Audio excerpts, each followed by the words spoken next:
CM ಮನೆಗೆ ದೌಡಾಯಿಸಿದಂತಹ R B Timmapur CM ನಿವಾಸ ಕಾವೇರಿಯಲ್ಲಿ ಸಿದ್ದು ಜೊತೆ ಮೀಟಿಂಗ್ ಅನ್ನು ಮಾಡಿದ್ದಾರೆ.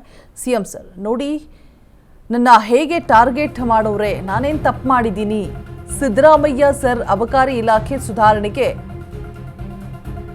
ಮುಂದಾಗಿದ್ದೆ ನನ್ನ ತಪ್ಪ ಅಂತ ಪ್ರಶ್ನೆ ಮಾಡ್ತಿದ್ದಾರೆ. ನೇರವಾಗಿ ಯಾವ್ದ್ಯಾವುದೋ ಆಡಿಯೋ ತಂದು ನನಗೆ ಲಿಂಕ್ ಮಾಡಿದರೆ ಹೆಂಗೆ, ನನಗಂತೂ ಈ ವಿಚಾರದಲ್ಲಿ ಸಿಕ್ಕಾಪಟ್ಟೆ ಬೇಸರ ಆಗಿದೆ ಅಂತ ಹೇಳ್ಬಿಟ್ಟು ತಮ್ಮ ಬೇಸರವನ್ನು ವ್ಯಕ್ತಪಡಿಸ್ತಾ ಇದ್ದಾರೆ. ನನ್ನ ಪರ ಒಂದಿಬ್ರು ಬಿಟ್ಟು ಬೇರೆ ಯಾರು ಕೂಡ ಮಾತನಾಡ್ತಾನೆ ಇಲ್ಲ. ನಮ್ಮ ಪಕ್ಷದ ನಾಯಕರೇ ಹೀಗೆ ಮಾಡಿದ್ರೆ ಹೆಂಗೆ ಸಾರ್, ನಾನೇನಂತ ನಿಮಗೆ ಚೆನ್ನಾಗಿ ಗೊತ್ತು, ಈಗ ನಾನು ಏನು ಮಾಡಲಿ ಹೇಳಿ ಸಿದ್ದರಾಮಯ್ಯ ಸರ್ ಈಗಂತ ಅಳಲನ್ನು ತೋಡ್ಕೊಂಡಿದ್ದಾರೆ. ಎಣ್ಣೆ ಮಿನಿಸ್ಟರ್ ತಿಮ್ಮಾಪುರ ಕೂಲ್ ಆಗಿರು ತಿಮ್ಮಾಪುರ, ಇವತ್ತು ಸೆಷನ್ ಮುಗಿಯುತ್ತೆ, ಆಮೇಲೆ ಬಿಜೆಪಿ ಜೆಡಿಎಸ್ನವರು ಸುಮ್ಮನಾಗ್ತಾರೆ, ವಿವಾದ ತಣ್ಣಗಾಗತ್ತೆ, ನಾವೆಲ್ಲ ನಿಮ್ಮ ಪರ ಇದ್ದೀವಿ ಅಂತ ಹೇಳ್ಬಿಟ್ಟು ಸಿದ್ದು ಸಮಾಧಾನಕರ ಮಾತುಗಳನ್ನ ಆಡಿ ಕಳಿಸಿದಾರಂತೆ. ತಮ್ಮ ಅಳಲನ್ನ ತೋಡ್ಕೊಂಡಂತ ಸಂದರ್ಭದಲ್ಲಿ ಸಿದ್ದು ಸಮಾಧಾನಕರ ಮಾತುಗಳನ್ನ ಆಡಿ ಇವತ್ತು ಮುಗಿಲಿ ಸದನ ಎಲ್ಲ, ಆಮೇಲೆ ಎಲ್ಲರೂ ಕೂಡ ತಣ್ಣಗಾಗ್ತಾರೆ, ವಿವಾದ ತಣ್ಣಗಾಗತ್ತೆ, ನಾವೆಲ್ಲ ನಿಮ್ಮ ಪರ ಇದ್ದೀವಿ ಅಂತ ಹೇಳ್ಬಿಟ್ಟು ಸಿದ್ದು ಮಾತನಾಡಿದಾರಂತೆ.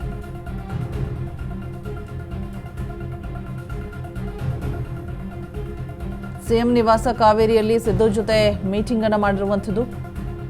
ತಿಮ್ಮಾಪುರ ತಮ್ಮ ಅಳಲನ್ನ ತೋಡ್ಕೊಂಡಿದ್ದಾರೆ.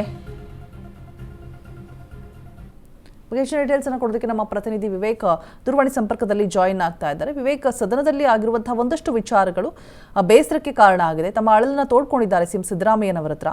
ತಿಮ್ಮಾಪುರ ಅವರನ್ನ ಸಮಾಧಾನ ಮಾಡಿದ್ದಾರೆ ಸಿದ್ದರಾಮಯ್ಯನವರು. ಏನೆಲ್ಲ ಮಾತನಾಡಿದ್ದಾರೆ ವಿವೇಕ್? ಎಸ್ ರೋಜಾ, ಈ ಅಧಿವೇಶನ ಪ್ರಾರಂಭವಾಗಿತ್ತು. ಮನ್ರೇಗಾ ಹಾಗೂ ಶ್ರೀರಾಮ್ಜಿ ವಿಚಾರ ಪೈಕಿ ಚರ್ಚೆ ಮಾಡೋದಕ್ಕೆ ಅಂತಾನೆ ವಿಶೇಷ ಅಧಿವೇಶನವನ್ನ ಕರೆಯಲಾಗಿತ್ತು.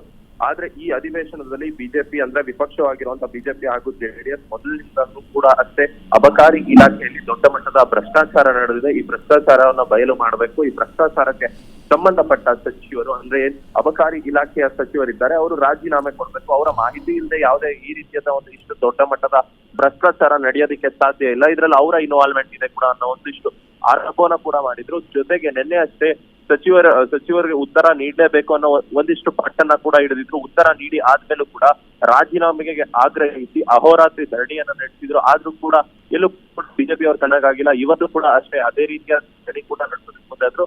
ಆ ನಿಟ್ಟಿನಲ್ಲಿ ಸಚಿವರಾದಂತಹ ತಿಮ್ಮಾಪುರ ಅವರು ಸಿಎಂ ಸಿದ್ದರಾಮಯ್ಯ ನಿವಾಸಕ್ಕೆ ತೆರಳಿ ಅಲ್ಲಿ ಒಂದಿಷ್ಟು ಅಳಲನ್ನ ಕೂಡ ತೋಡ್ಕೊಂಡಿದ್ದಾರೆ. ಅಂದ್ರೆ ಯಾಕೆ ನನ್ನನ್ನೇ ಟಾರ್ಗೆಟ್